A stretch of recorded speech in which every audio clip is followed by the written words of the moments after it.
বুলি আপোনাক কৈ দিলে ন হয় না ইন্স্যুৰেন্সৰ দুটা পার্ট থাকে এটা হল থার্ড পার্টি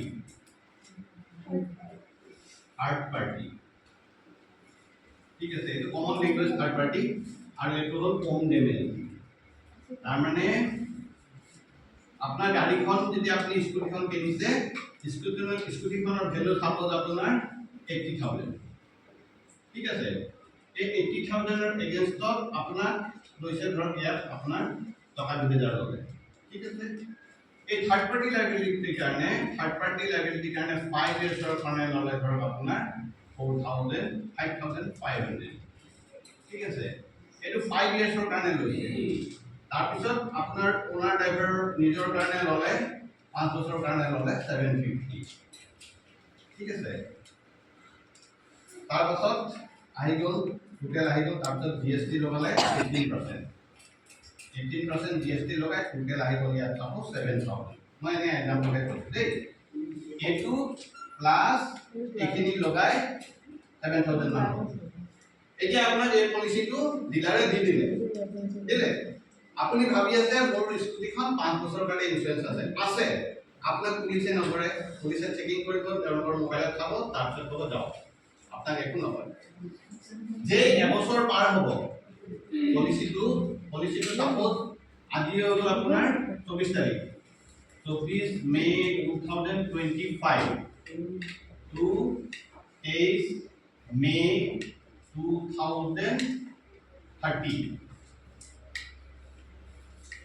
2030 লগে আপোনাৰ পলিচিটো কভাৰ আছে ঠিক আছে এতিয়া অহা বছৰ 23 মে 2026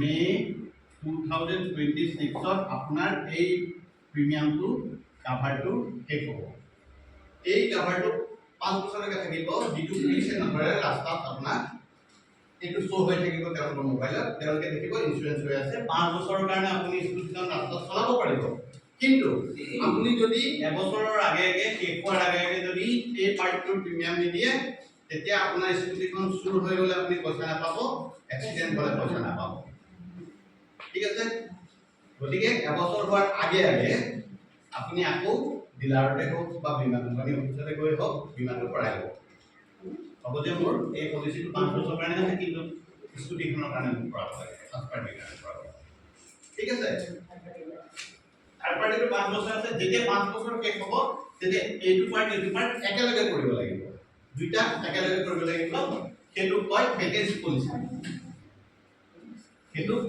পলিচি বুলি কয়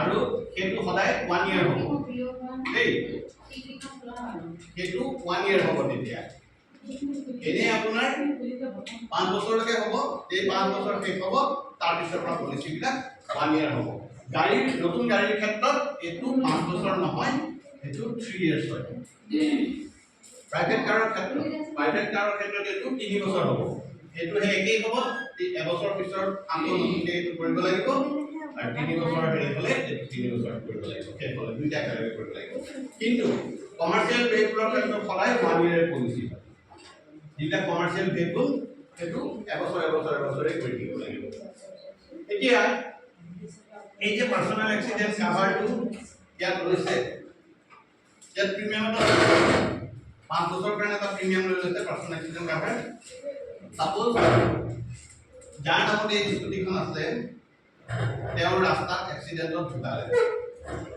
তেওঁ কিমান টকা পাব যাৰ নামত স্কুটিখন আছে কিনিছে তেওঁ ৰাস্তাত চলাই গৈ থাকোতে গছ এজোপা খুন্দিয়ালে বা ডিভাইডাৰ খুন্দিয়াই মৰিব তেওঁৰ নমিনিয়ে তেওঁৰ ফ্যামিলি মেম্বাৰে এই কোম্পানীটোৰ পৰা কিমান ডিলাৰে পলিচি বিক্ৰী কৰোঁতে কোৱা নাই হ'ব লাগে কিন্তু যদি নাজানিলেহে ক'ব সিহঁতি খালি টাইপিং কৰি পলিচিটো ইছ্যু কৰিব জানে তাৰ বিনিময়ত মই কৈ দিছোঁ আপোনালোকক 15 লাখ টকা পাব 15 লাখ এজন মানুহ যেতিয়া স্কুটাৰ মটৰচাইকেল গাড়ী লৈ বেলেগ গাড়ীৰ লগত পৰাই খুন্দিয়াই হওক বা ডিভাইডাৰ খুন্দিয়াই হওক বা নদীত পানী মৰিলে গছত খুন্দিয়াই মৰিলে তেতিয়া 15 লাখ টকা পাব ওনাৰজনৰ ফেমিলিয়ে। কিন্তু ওনাৰজনৰ এখন ভেলিড ড্ৰাইভিং লাইসেন্স থাকিব লাগিব। যদি ভেলিড ড্ৰাইভিং লাইসেন্স নাথাকে তেওঁ কিন্তু নাপাব। সাপোজ ড্ৰাইভিং লাইসেন্স এখন আছে কিন্তু এক্সপায়াৰি হৈ গ'ল, ডেট অফ এক্সিডেন্টটো কাভাৰ নাই, 3 মাহৰ আগতে এক্সপায়াৰি হৈ গ'ল, তেতিয়া ক্লেইম নাপাব।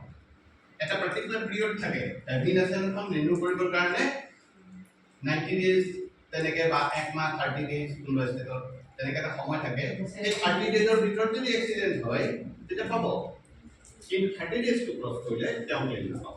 গতিকে ভেলিড ড্ৰাইভিং লাইসেন্স এখনো লাগিব এই পিএ কাভাৰটোৰ কাৰণে, 15 লাখ টকা লাইফ কাভাৰৰ কাৰণে। তাৰ পাছত এই যে থাৰ্ড পাৰ্টি প্ৰিমিয়ামটো দিছে আপোনালোকে আমাৰ কোম্পানীত, বা কি কোম্পানীয়ে পলিচি ইস্যু কৰিছে, কিহৰ কাৰণে দিছে কওকচোন? কোনোবাই জানে? নাজানে? জানে? কোনোবাই জানে যদি কওক। আপুনি যি কিনিছে স্কুটি, আপুনি যে স্কুটি কিনিছে, আপোনাৰ হিচাপে স্কুটি আছে আপোনাৰ, আপুনি যদি কাৰোবাক খুন্দিয়াই মাৰি দিয়ে তেতিয়া আপোনাক কি ক'ব? ৰাস্তাত মোক পইচা দিব লাগিব বুলি ক'ব না? লাগিব নাই? মোক ঘৰৰ মানুহ মাৰি দিলে আপুনি মোক পইচা দিব লাগিব দিব আপুনি?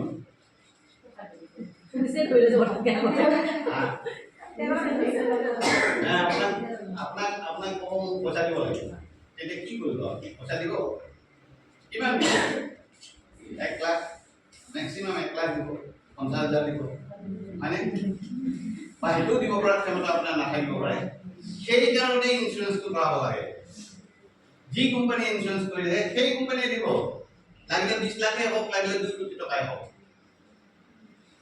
সেইকাৰণে বীমা কৰাব লাগে। আৰু পুলিচে যে চাই বীমাটো আছে নে নাই সেইটো কাৰণে, পাব্লিকৰ সুৰক্ষাৰ কাৰণে চাই তেওঁলোকে। আমি পুলিচৰ পৰা বাচিবৰ কাৰণে ইঞ্চুৰেঞ্চ নকৰোঁ, পুলিচেহে আমাক বচায়। ইঞ্চুৰেঞ্চ যদি নাই কৰি লওক, 10,000 টকা ফাইন দিয়ক লাগিলে আজি, কিন্তু কাইলৈ আপুনি গৈ ইঞ্চুৰেঞ্চটো কৰি লওক, তাৰ পাছতহে আপুনি ৰাস্তাত চলাব। মটৰ ভেহিকুল এক্টমতে আপুনি ইঞ্চুৰেঞ্চ নকৰাকৈ ৰাস্তাত পাব্লিক প্লেচত কোনো ভেহিকুল চলাব নোৱাৰে। সেইটো কাৰণে তেওঁলোকে নোৱাৰে বুলি কৈছে, কাৰণ আপুনি যদি কাৰোবাক খুন্দিয়াই মাৰে তেওঁ আপোনাক এগেইনষ্টত কেছ দিব আৰু কম্পেনচেশ্যন দিব, আৰু সেই কম্পেনচেশ্যন আপোনাৰ MST কোৰ্টে ৰায়দান কৰে। MST কোৰ্টে ৰায়দান কৰিব, যদি আপোনাৰ ইঞ্চুৰেঞ্চ কৰা আছে সেই কোম্পানীয়ে দিব, আৰু যদি কৰা নাই আপুনি নিজে দিব লাগিব, মাটি বিক্ৰী কৰি হওক। আপুনি ক'ব পাৰে কোৰ্টত গৈ, মোৰতো ইনকাম নাই, মইতো অৰুণোদয় আঁচনি লৈ জীয়াই আছো, তেতিয়া জাজে ক'ব আপুনি কাইলৈৰ পৰা হাজিৰা কৰক, 500 টকা ডেইলি হাজিৰা পাব, মাহেকত 15,000 পাব, আপুনি তাৰে 10,000 টকা কোৰ্টত মাহে মাহে জমা কৰি যাওক।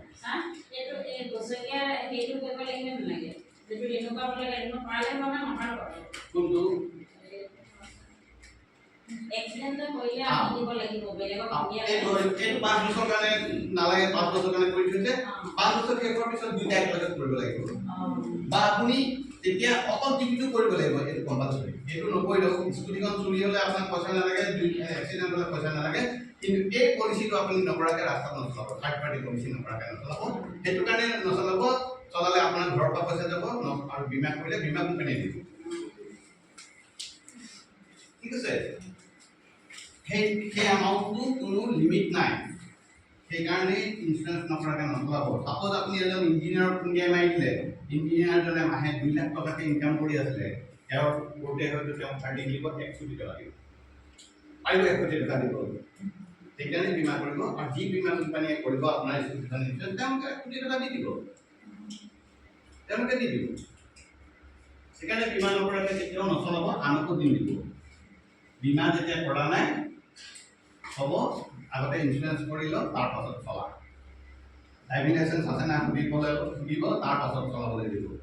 বুজাৰ লগে লগে স্কুটিখন দি নিদিব, নচলা সুধিব তুমি লাইসেন্স আছে নাই, বেলেগে চলালেও হ'ব। নিজৰ স্কুটিখন যে নিজে চলালেহে যে ক্লেইম পাব সেইটো নহয়, বেলেগে চলালেও পাব। খালি তেখেতৰো